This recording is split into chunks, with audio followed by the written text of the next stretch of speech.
Well, the latest episode of Fruits Basket just dropped, and I have to say, I thoroughly enjoyed it.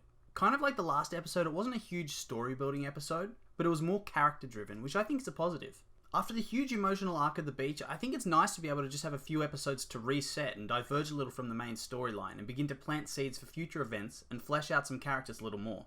In this instance, we get to see the character of Hattori explored in more depth. He's a character that's often just around, and despite his importance to the story, he didn't really have as much development beyond his opening few episodes. This episode really served to rectify that and set up his story arc for the rest of this season and also in season 3. Kind of like in episode 1, this episode was seen through the POV of a fairly minor character, so not through the eyes of Toru or one of the Somas. At first I kind of rolled my eyes at this because I didn't really like episode 1 all that much because it felt disconnected from the major characters, and the Yuki fan club girl was a really annoying POV that didn't really add much value to the story. But I actually found Mayu to be an intriguing character to follow, and it was interesting to see how a normal person perceives characters like Hattori and Shigure as opposed to seeing them through Toru or another Soma's eyes. So onto the events of the episode, we start out seeing Mayu in her parents' bookstore, being guilted by her mum into looking after the store while her dad's in hospital. It's a small moment, but I really liked it, if only from a world building perspective. It shows that there's characters outside the confines of the story that all have their own lives that don't just revolve around the Soma storyline. But of course, it wouldn't be a Fruits Basket episode without a Soma coincidentally showing up, and almost immediately Shigure enters the scene. We learn here that the two characters have some history together and used to date, and then we get some melancholy flashbacks. It's revealed that she's in love with Hattori and she's very close friends with Kana. In these flashbacks, we get to see more of Hattori's happy days with Kana, which were briefly explored in season 1, which adds to the bittersweet aura that surrounds his character. Seriously, every episode that explores his life just gets me down, but it's kind of in a good way, I think. We see how perceptive Shigure is when he pretty quickly figures out Mayu has feelings for Hattori, and then they start to date because she's lonely and he's bored. This whole sequence made me feel really sad, and Shigure came off pretty predatory and cold-hearted. It's one of those times where you see past his sort of outer shell and see he's just as messed up as the rest of the Somas in his own way. And I think the story needs more of that, especially since his actions are often masked with comedic moments. Then we cut to Mayu and Kana after Akito injured Hattori, and this scene is very grim.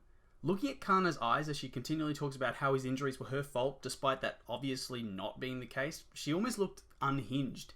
This is the scene that really linked back to the main plot, and despite him not being in the scene itself, it shows in depth the true motivations behind why Hattori is protective of Toru.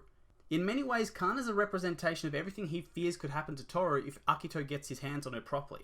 It's a very powerful character building and really shatters any notion that he's cold and distant. It shows that he's only really like that to protect himself and to try and protect others. And it's doubly impressive that this was all done and he wasn't even in the scene. Then we cut to the two of them post-memory wipe, and this sets up the second half of the episode, where Kana suggests to Mayu that maybe she should go out with Hattori. Back in the present, Shigure teases Mayu some more about Hattori, and then he leaves. And then who should walk through the door? But Hattori! And it turns out this was all a huge setup by Shigure to make the two of them bump into each other. On one hand, in the flashbacks, he comes across pretty poorly, but then they add these humorous elements to sort of soften it a little bit. Back at the Soma estate, we follow Hattori as he's accosted by some Soma maid who shames him for having the audacity to walk outside, and that Akito's asking for him. This was a pretty sad scene for me because it shows that his life is essentially dictated by Akito's health, and he doesn't have a chance to be anything but his carer.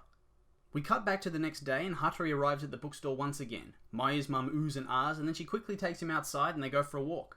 They have a little chat on the bridge, and Hattori talks about how happiness doesn't really seem to be in the cards for him.